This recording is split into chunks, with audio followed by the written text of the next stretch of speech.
What's up, Vetters? Patrick here with Vetted.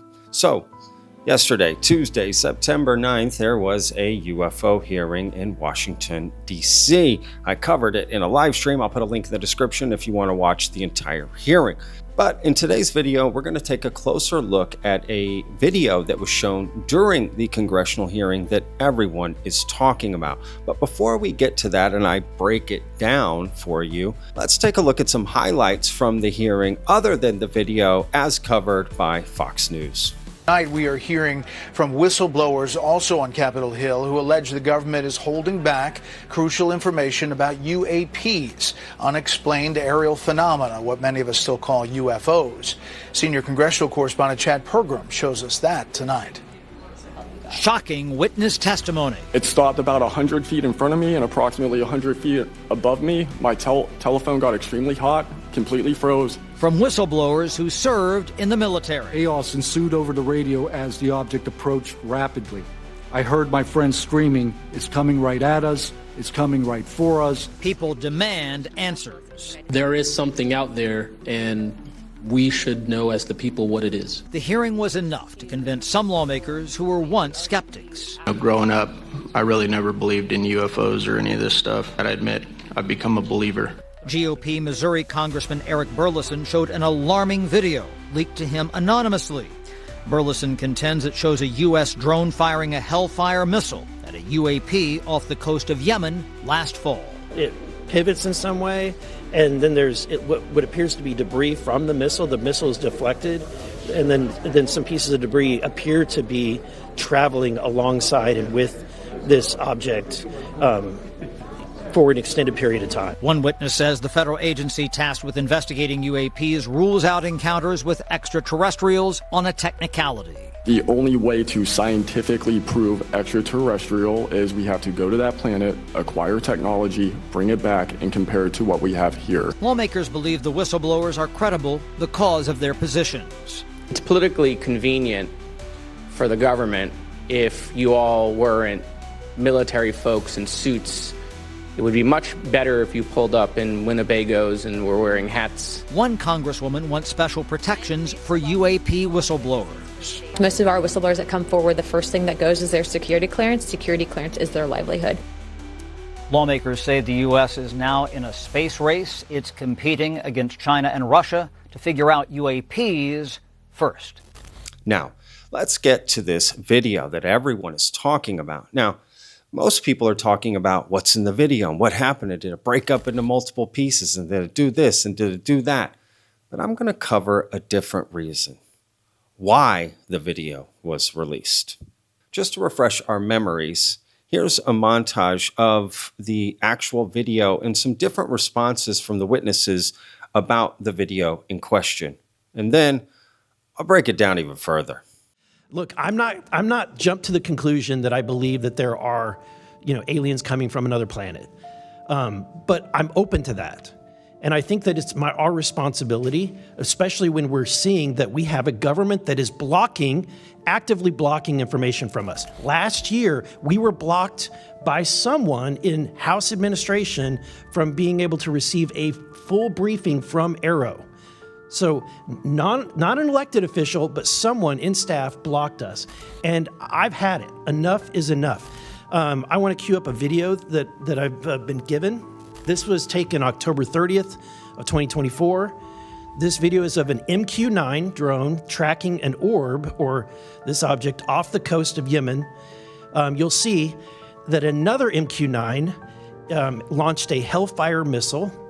That you cannot see that drone. And so I'm not going to explain it to you. You'll see exactly what it does.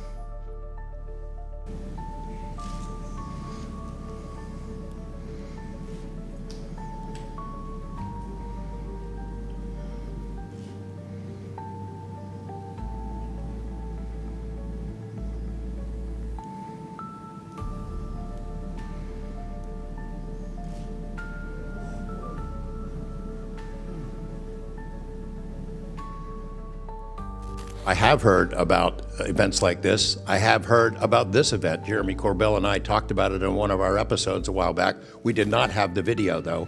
There are servers where There's a whole bank of these kind of videos that Congress has not been allowed to see, that the public hasn't been allowed to see. Occasionally some of that stuff gets out in the wild and it comes our way. It should be going to you. The public should be seeing this stuff. And why you're not allowed to, I don't know. But that's a Hellfire missile smacking into that UFO and just bounced right off. And it kept going. It kept going, and it looks like the debris was taken with it. Yeah, what the hell is that? Now, I'm not going to speculate what it is, but the question is, why are we being blocked from this information? Mr. Nusatelli, real quick yes or no answers. Are you aware of anything in the government, United States government arsenal that can split a Hellfire missile like this? No. And do whatever blob thing it did and then keep going? Nothing? Nothing. All right, how about you, Chief Wiggins? Nothing to my knowledge, ma'am. Okay, and how about you, Mr. Borland? I prefer to answer that in a skiff. Does this video scare you guys? Yes or no? Yes. Wiggins? Yes. Nat? I had a different reaction. I was really happy that it got out. Thanks for providing Curiosity that, kills the Congressman. cat. All right, Mr. Borland? Yes.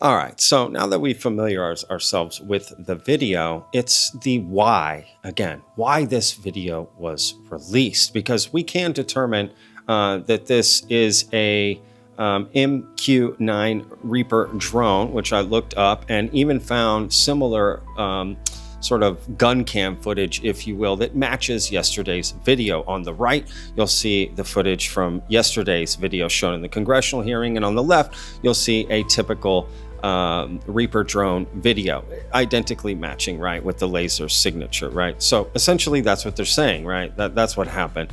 A Reaper drone such as this was flying and shot this object in the air with a Hellfire missile, and it kind of shows that it broke apart. It hit it, kept going, the missile kept going and broke apart this object, and allegedly the object keeps going, right? But that's what we're going to get into in this video, the terminology used to present this particular video and the story about the video, because we see it and maybe at first glance it seems extraordinary, but maybe that's just because the way the video was set up. Because take a listen to Eric Burlison after the hearing, describing a little bit more about how he got the video. And I want to know, why wasn't this brought up during the hearing? Yeah, it's a remarkable video. I received it anonymously with what it's in a way in which I've learned is called a dead drop. The video was scrubbed from all information. So, and that's why I'm saying... What's a dead drop? Hold on one second. What's a dead drop? Completely anonymously. There's nothing to trace back to, and I have no idea who gave it to me. So I decided I could either sit on it and try to spend time. I don't have the resources to do forensic on video. And so either I could sit on it, but look, I'm a disclosure guy. I'm just going to let the internet figure out the validity of this video. And so that's kind of the posture that I took. I mean, even Knapp goes on to explain that it was leaked. We've been hearing about this video for a while. Jeremy Corbell and I talked about it on the air a while ago. We hadn't seen it yet, but now that it's been released, awesome. Somebody had to leak that and put it out and put it in the right hands. A member of Congress had showed it to us in advance of the hearing, and it was pretty spectacular. I mean, a Hellfire missile hitting an unknown object, it bounces off, and then the object keeps going. That's some really interesting technology, whatever the hell it is. So again, I think there's a few things to remember. One, the video's described as an orb flying. Who said that? right? They don't have any information about the video. How do they know it's an orb? What are they talking about? How did they even get the information it was a Hellfire missile, right? That fired at this thing. Where did they get all this information if they don't have the information about the video, right? George Knapp alludes to having heard about this story, but just had never seen the video. Well, what does George Knapp know? I tried to go through the weaponized episodes and find where they talked about this, but I couldn't find anything. So somebody clearly knows more about this video, because what happens before and what happens after, we don't have any information on. But people think it's anomalous because it was shared in a UAP hearing. So already it's a leading sort of statement, right? They're already telling you it's anomalous without providing any evidence that it was determined to be anomalous, because we don't even know why they went to, one, monitor this object and even shoot at it, right? We have no information, right? But they're calling it an orb. They're sort of just leading you. They're putting it in your mind. It's an orb. They're showing it at a UAP hearing. And they're saying, oh, the missile didn't hit. It didn't detonate. Why didn't it detonate? Well, I think I have a little more information on that, because I think that the Hellfire missile that was used isn't the standard Hellfire missile. It's the Hellfire missile referred to as the ninja bomb or the Ginsu knife or many other names, but it's a way different missile. Take a look. The most crazy movie across into real world thing that I've learned about is this modified RX-9 Hellfire missile. Have you seen this? No. This thing is insane. Do the honors, Jamie. Let's look at this. So, is it one of the hypersonic missiles that changes direction? This is more precise. So what they realized was that collateral damage is a big deal in war zones, because if you kill people that aren't just the target, you galvanize that group against your... Yeah, there it is.